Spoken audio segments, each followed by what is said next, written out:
நம்ம சீமான் அண்ணன் இருக்கார்ல, சீமான் அண்ணன் அவருக்கு பெண் குழந்தை பிறந்திருக்கு.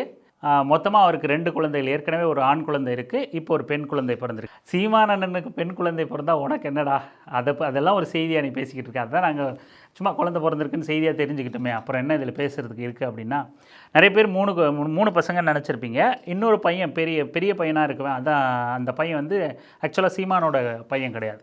அது சீமானோட மனைவி கயல்விழியோட அக்கா பையனும் என்னமோ சம்திங் அது. பட் சீமானுக்கு நேரடியாக 2 குழந்தைகள், அது இப்போ பிறந்த பெண் குழந்தையோடு சேர்ந்து. இதில் என்ன நம்ம செய்தியை சொல்ல வரோம் அப்படின்னா, சீமானுக்கு வயது வந்து இப்போ அஃபிஷியலாக அவங்க டேட் ஆஃப் பர்த் வெளியிட்டிருக்கிறபடி பார்த்தீங்கனாலே 59 வயசு. ஆனால் நாம் தமிழர் கட்சியிலிருந்து வெளியே வந்த நிறைய நண்பர்கள், அது கட்சிக்குள்ளே இருக்கிற நிறைய நண்பர்கள் பர்சனலாக நிறைய சொல்லியிருக்காங்க. அதில் சீமானோட வயது அஃபிஷியலாக இப்போ 59 60 முடிய போகிறதே வந்து அது அஃபிஷியல், சும்மா அது ஒரு சர்டிஃபிகேட் வயசு தானே தவிர அவரோட உண்மையான வயசு இன்னும் 2லேருந்து 3 வயசு கூட இருக்கும். கிட்டத்தட்ட 61 62 வயசு அவருக்கு இப்போ அப்படின்னு சொல்கிறாங்க.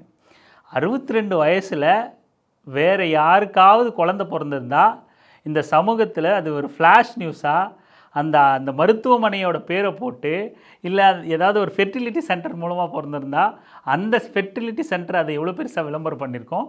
60 வயது முதியவருக்கு குழந்தையை பிறக்க வச்சுருக்கோம், எங்களோட ஃபெர்டிலிட்டி சென்டரோட சாதனை இது அப்படின்னு போட்டிருப்பாங்க.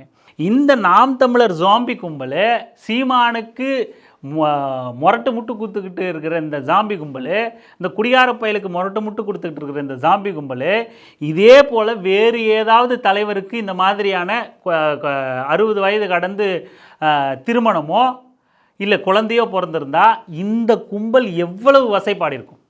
நமக்கு அறிவியல் பூர்வமாகவோ இல்லை பகுத்தறிவு பூர்வமாகவோ முற்போக்கு பார்வையிலையோ இதில் நம்ம பெருசாக எந்த விமர்சனத்தையும் வைக்க போகிறதில்ல. சீமானுக்கு பெண் குழந்தை பிறந்ததை பற்றி நமக்கு எந்த பெரிய விமர்சனமும் கிடையாது.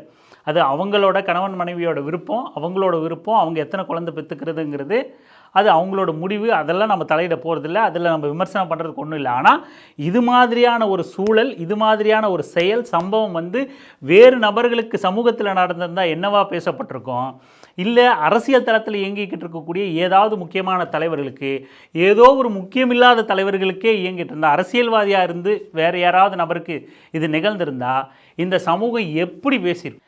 சமூகம் பேசுகிறத விடுங்க, இந்த குடியார பயலோட கூட்டாளிகள் எப்படி பேசியிருப்பாங்க, நாம் தமிழர் கட்சி ஜாம்பி கும்பல் எப்படி பேசியிருக்கோம்? இதைத்தான் நான் உங்கள் முன்னாடி கேள்வியாக வைக்க விரும்புகிறேன். மற்றபடி சீமான் அவர்களுக்கு பெண் குழந்தை பிறந்ததுக்கு நாம்பளும் வாழ்த்து செய்கிறோம். வாழ்த்துக்கள்.